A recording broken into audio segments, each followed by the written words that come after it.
ಮಂಡೆಗೆ ಬೀಳ್ತಿತ್ತು ಈಗ. ಹಾಗೆ 1 ಸೆಕೆಂಡಲ್ಲಿ ಅನಾಹುತ ತಪ್ಪಿದೆ. ಏನಾದರೂ ಮಂಡೆ ಮೇಲೆ ಬಿದ್ದಿದ್ರೆ ಉಂಟಲ್ವಾ, ಭಾಗ ಆಗಿರೋದು, ಮನುಷ್ಯನೇ ಇರ್ತಿರ್ಲಿಲ್ವ ಗೊತ್ತಾ. ಹಾಗೆ ದೇವರ ದಯೆ ಇದೆ ಆಯಿತಾ. ದೇವರ ದಯೆ ಇದ್ದ ಕಾರಣ ಆ ಮನುಷ್ಯ ಬದುಕಿದ. ನನ್ನ ಮಂಡೆ ಮೇಲೂ ಬೀಳಲಿಲ್ಲ, ಅಮ್ಮನ ಮಂಡೆ ಮೇಲೂ ಬೀಳಲಿಲ್ಲ, ಯಾರಿಗೂ ಏನಾಗಲಿಲ್ಲ. ಎಷ್ಟು ಕಷ್ಟ ಗೊತ್ತಾ. ಜೀವ ಒಮ್ಮೆ ಹೋದರೆ ಬರಲಿಕ್ಕಿಲ್ಲ ಅಲ್ವಾ. ಮಂಡೆಗೆ ಬೀಳ್ತಿತ್ತು ಈಗ. Hi everyone, welcome back to my channel. ಎಲ್ಲರೂ ಹೇಗಿದ್ದೀರಾ? ನೀವೆಲ್ಲ ಚೆನ್ನಾಗಿದ್ದೀರಾ ಅನ್ಕೋತೇನೆ. ಅವತ್ತು ಮಳೆಗಾಲದಲ್ಲಿ ಹುಲ್ಲು ಕೀಳ್ತಾ ಇದ್ದದ್ದನ್ನು ಒಂದು ವಿಡಿಯೋ ತೋರಿಸಿದೆ ಅಲ್ವಾ ನಿಮಗೆ, ಅನ್ಯಗ್ರಹ ಜೀವಿ ಬಂದು ಕೂತಾಗೆ ಕಾಣ್ತದೆ ಅಂತ. ಆ ಮನುಷ್ಯನಿಗೆ ಒಂದು ದೊಡ್ಡ ಅನಾಹುತವೇ ಆಗ್ತಿತ್ತು. ಅವನಿಗೊಂದೇ ಅಲ್ಲ, ನಮಗೂ ಕೂಡ. ಹಾಗೆ ಒಂದು ದೊಡ್ಡ ಅನಾಹುತದಿಂದ ದೇವರು ನಮ್ಮನ್ನು ಪಾರು ಮಾಡಿದ ಇಲ್ಲೇ ಆ ಸ್ಥಳದಲ್ಲೇ. ಹಾಗೆ ಅದೊಂದು ಏನಾಯಿತು, ಏನು ಕತೆ ಅಂತ ನಿಮಗೂ ಕೂಡ ತೋರಿಸ್ಬೇಕಂತ ಇದೆ ನನಗೆ. ಹಾಗೆ ಒಂದು ಮೆಸೇಜ್ ಕೂಡ ಹೇಳೋಕ್ಕಿದೆ ಎಲ್ರಿಗೂ ಕೂಡ. ಸೊ ಅದು ಏನಂತ ನೋಡ್ಕೊಂಡು ಬನ್ನಿ. ಇದೇ ನೋಡಿ, ಆ ತೆಂಗಿನ ಮರದಿಂದ ಇಲ್ಲಿ ನೋಡಿ ಎಷ್ಟು ಎತ್ತರದಿಂದ ಎಷ್ಟು ದೊಡ್ಡ ದೊಡ್ಡ ಮಡ್ಲಿದೆ ಅಲ್ವಾ. ಅದು ಬಂದು ಇಲ್ಲಿ ನೋಡಿ, ಈ ತುಳಸಿ ಕಟ್ಟೆ ಇದೆ ಇಲ್ಲಿ, ತೋರಿಸ್ತೇನೆ ನಮ್ಮ ಅಂಗಳದಲ್ಲಿ. ಹುಲ್ಲು ಕೀಳುವಾಗ ಅದು ಬಂದುಬಿಟ್ಟು ಇಲ್ಲಿ ಬಂದು ಬಿದ್ದಿದೆ. ಆ ಹುಲ್ಲು ಕೀಳುವ ಮನುಷ್ಯ ಹೋಗಿಯೇ ಬಿಡ್ತಿದ್ದ ಕಣ್ಣೆದುರಿಗೆ. ನಾನು ಆಲ್ರೆಡಿ ಹೇಳಿದಂಗೆ ಅವತ್ತು ಸ್ವಲ್ಪ ಮಳೆಗಾಲ ಸ್ಟಾರ್ಟ್ ಆಗಿತ್ತು ಆಲ್ರೆಡಿ. ಹಾಗೆ ಹುಲ್ಲೆಲ್ಲ ತುಂಬ ಇತ್ತು ನಮ್ಮ ಅಂಗಳದಲ್ಲಿ, ತೆಗೆಸ್ತಾ ಇದ್ದೆ ಅಲ್ವ ನಾನು. ಆ ಮನುಷ್ಯ ರೇನ್ಕೋಟ್ ಹಾಕ್ಕೊಂಡು ಹುಲ್ಲು ತೆಗಿತಾ ಇದ್ದಲ್ವ. ನಾ ತಮಾಷೆ ಮಾಡಿಕೊಂಡು ಒಂದು ವಿಡಿಯೋ ಮಾಡಿದ್ದೇನಲ್ಲ, ಅವನಿಗೂ ಕೂಡ ತಮಾಷೆ ಮಾಡ್ತಿದ್ದೆ. ಅನ್ಯಗ್ರಹ ಜೀವಿ ಬಂದು ಕೂತಂಗೆ ಕಾಣ್ತದೆ ನೋಡು ಅಂತ.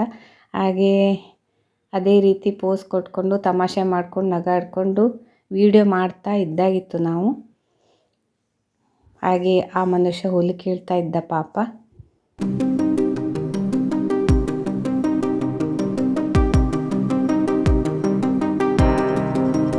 ಸಡನ್ನೇ ಒಮ್ಮೆ ಗಾಳಿ ಶುರುವಾಯಿತು ನೋಡಿ. ಎಷ್ಟಕ್ಕೊಂದು ಗಾಳಿ ಬಂತು, ಮಳೆ ಬರೋಕ್ಕೆ ಶುರುವಾಯಿತು.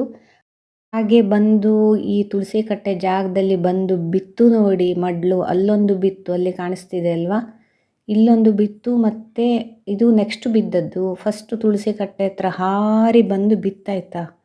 ನಾವು ಅಲ್ಲೇ ಇದ್ದೆವು, ನಾನು, ಅಮ್ಮ ಮತ್ತು ಅವನು. ಅಮ್ಮ ಏನೋ ಇನ್ಸ್ಟ್ರಕ್ಷನ್ ಕೊಡ್ತಾಯಿದ್ರು, ನಾನು ವಿಡಿಯೋ ಮಾಡ್ತಾಯಿದ್ದೆ ಅಲ್ವಾ.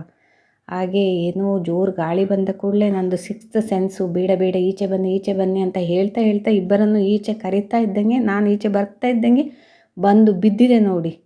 ಎಷ್ಟು ದೊಡ್ಡ ಮಡ್ಲಂದರೆ ಅದೇ ಜಾಗದಲ್ಲಿ ನಾವು 3 ಜನ ಸಹ ಇದ್ದೆವು.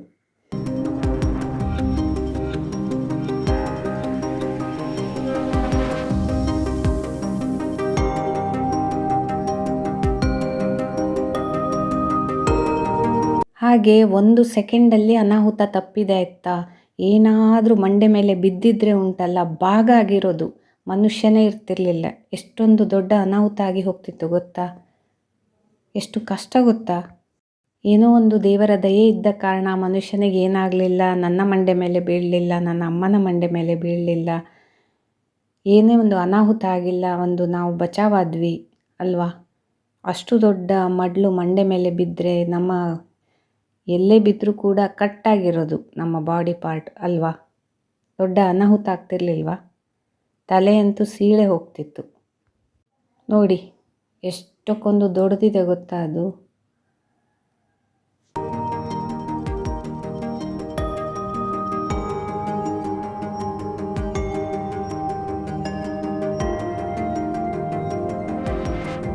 ಅದರ ಬುಡ ನೋಡಿ ಅಂತ ಎಷ್ಟು ದೊಡ್ಡದಿದೆ ಅಂತ.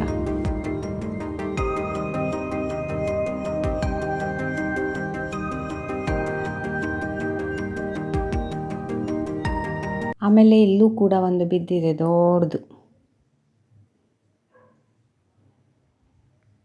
ಮತ್ತು ಸುಮಾರು ಹೊತ್ತು ಮಳೆ ಗಾಳಿ ಎಲ್ಲ ನಿಂತ ಮೇಲೆ, ಗಾಳಿ ಇತ್ತು ಸ್ವಲ್ಪ, ಆದರೆ ಮಳೆ ಎಲ್ಲ ನಿಂತ ಮೇಲೆ ನಾವು ಕೆಲಸಕ್ಕೆ ಹೋಗು ಅಂತ ಹೇಳಿದೆವು. ಮತ್ತು ಯಾರಿಗೊತ್ತು, ಮತ್ತೊಂದು ತಲೆ ಮೇಲೆ ಬೀಳುವ ಚಾನ್ಸಸ್ ಇರ್ತದಲ್ಲ. ಹಾಗೆ ಸ್ವಲ್ಪ ಹೊತ್ತು ಹಾಗೇ ನಿಂತು ನೋಡಿದೆವು ಗಾಳಿ ಎಲ್ಲ. ಈಗ ಅದೆಲ್ಲ ಕಮ್ಮಿ ಆದ ಮೇಲೆ ಪುನಃ ಹುಲ್ಲು ಕೀಳೋಕ್ಕೆ ಬಂದಿದ್ದಾನೆ. ಅವಾಂತರಗಳು ಹೇಗೆಲ್ಲ ಇರುತ್ತೆ ಅವಸ್ಥೆ ನೋಡಿ. ಆ್ಯಕ್ಚುಲಿ ಮಳೆಗಾಲದಲ್ಲಿ ಮಡ್ಲು ಬೀಳೋದು ಸಹಜ. ಗಾಳಿ ಬಂದರೆ ಎಲ್ಲಿಂದೆಲ್ಲಿ ಬರುತ್ತೆ, ಹೌದು.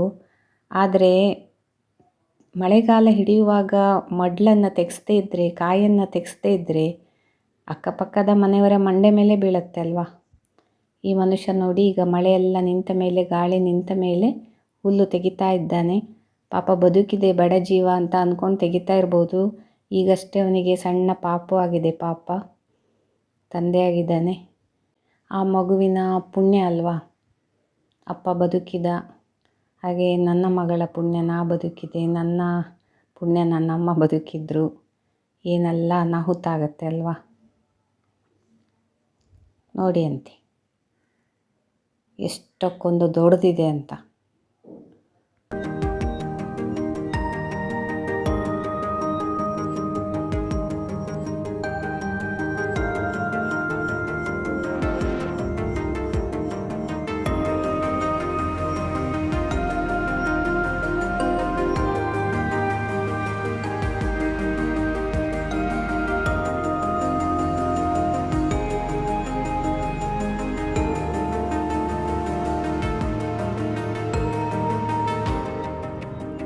ಇಂಥ ಚಿಕ್ಕ ಚಿಕ್ಕದು ಬಿದ್ರೇ ಎಷ್ಟಕ್ಕೊಂದು ಪೆಟ್ಟಾಗತ್ತೆ. ಸಣ್ಣ ಮಿಳ್ಳೆ ಕೂಡ ಮೇಲಿಂದ ಬಿದ್ರೇ ಪೆಟ್ಟಾಗತ್ತೆ ಅಲ್ವಾ, ದೊಡ್ಡ ಏಟೆ ಬೀಳತ್ತೆ.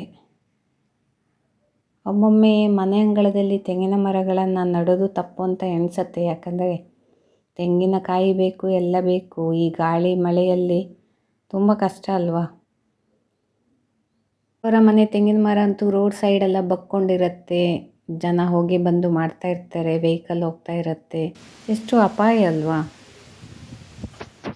ಹಾಗೆ ನಾವು ಕೂಡ ಹುಲ್ಲನ್ನು ಮಳೆಗಾಲದಲ್ಲಿ ತೆಗೆಸಿರಲಿಲ್ಲ. ಅಂದರೆ ಸಡನ್ನೇ ತುಂಬ ಸ್ಟಾರ್ಟ್ ಆಗಿ ಹೋಯಿತು. ಮತ್ತು ಅವರುಗಳು ಕೂಡ ತುಂಬ ಬ್ಯುಸಿ ಅಲ್ವಾ ಕೆಲಸದವರು. ನಾವು ಹೇಳಿದಾಗ ಬರೋದಿಲ್ಲ, ತುಂಬ ದಿನದ ಮೇಲೆ ಬರ್ತಾರೆ, ಅವರಿಗೆ ಇಷ್ಟ ಆದಾಗ ಬರ್ತಾರೆ ಎಲ್ಲ. ಆದರೆ ನಾನು ಆಗಾಗ ತೆಂಗಿನಕಾಯಿಯನ್ನು ಮಡ್ಲನ್ನೆಲ್ಲ ತೆಗೆಸ್ತಾ ಇರ್ತೇನೆ, ಒಣಗಿದ್ದನ್ನು. ಆದರೆ ಇವರು ತೆಗೆಸೇ ಇರಲಿಲ್ಲ ಎಷ್ಟೋ ತಿಂಗಳಿಂದ. ನಮ್ಮನೆಗೆ ಬಂದಾಗೆಲ್ಲ ನೀವು ತೆಗೆಸ್ತೀರಾ, ಕಳಿಸ್ಲಾ ಅಂತ ಕೇಳಿದರೆ ಬೇಡ, ಅದು ಬೀಳ್ತದಲ್ಲ ಹೇಗೂ, ಯಾಕೆ ಅಂತ ಹೇಳ್ತಿದ್ರು. ಆದರೆ ಇಷ್ಟು ದೊಡ್ಡ ಮಡ್ಲು ಬೀಳುವಾಗ ಅವರು ನೋಡಲಿಕ್ಕೆ ಬರೋದಕ್ಕೆ ಸಹ ರೆಡಿ ಇರಲಿಲ್ಲ. ನಾನು ಹೇಳಿದೆ, ಆದರೆ ಅವರು ಹೇಳಿದರು ನಿಮ್ಮದು ಕೂಡ ಒಮ್ಮೆ ಬಿದ್ದಿತ್ತು ನಮ್ಮ ಅಂಗಳದಲ್ಲಿ ಅಂತ. ಅದು ಬೈ ಮಿಸ್ಟೇಕ್ ಯಾವಾಗೋ ಒಂದು ಸಲ ನಾನೇನೋ ತುಂಬ ಹುಷಾರು ತಪ್ಪದಾಗ ತೆಗೆಸಿರಲಿಲ್ಲ, ಹಾಗೆ ಬಿದ್ದಿರಬಹುದು. ಮಳೆ ಗಾಳಿ ಇಲ್ಲದಿದ್ದರೂ ಕೂಡ ಒಣಗಿದ ಮಡ್ಲು ಬಿದ್ದೇ ಬೀಳುತ್ತೆ. ಆದರೆ ಅವರು ಆಗ ಬಿದ್ದಾಗಲೂ ಕೂಡ 25 ಸಾರಿ ಅದನ್ನೇ ಹೇಳ್ಕೊಂಡಿದ್ರು ನನಗೆ. ನಾನೇನು ಅನ್ನಕ್ಕೆ ಹೋಗಿಲ್ಲ, ಯಾಕೆ ಸುಮ್ಮನೆ ನೆರೆಕರೆ ಜಗಳ ಅಂತ. ಹಾಗೆ ಈಗಲೂ ಕೂಡ ಅವರು ರೆಡಿಯೇ ಇಲ್ಲ ಬಂದು ನೋಡೋಕ್ಕೆ. ಈಗೂ ಕೂಡ ಅದೇ ಡೈಲಾಗನ್ನು ತಿರ್ಗಾ ರಿಪೀಟ್ ಮಾಡಿದರು. ಏನು ಮಾಡೋಕ್ಕಾಗತ್ತೆ ಅಲ್ವಾ. ಹಾಗಾಗಿ ಎಲ್ರಿಗೂ ನನ್ನ ಒಂದು ರಿಕ್ವೆಸ್ಟು, ಯಾರ ಮನೆಯಲ್ಲೆಲ್ಲ ತೆಂಗಿನ ಮರ ನೆಟ್ಕೊಂಡಿದ್ದೀರಿ, ತೆಂಗಿನಕಾಯಿಯನ್ನು ಕಾಲಕ್ಕೆ ತೆಗೆಸಿ, ಮಡ್ಲನ್ನು ತೆಗೆಸಿ. ನಿಮಗೂ ಅಪಾಯ ಇಲ್ಲ, ನಮಗೂ ಅಪಾಯ ಇಲ್ಲ ಅಲ್ವಾ. ಯಾರಿಗೂ ಕೂಡ ತೊಂದರೆ ಬರಬಾರ್ದಲ್ವಾ.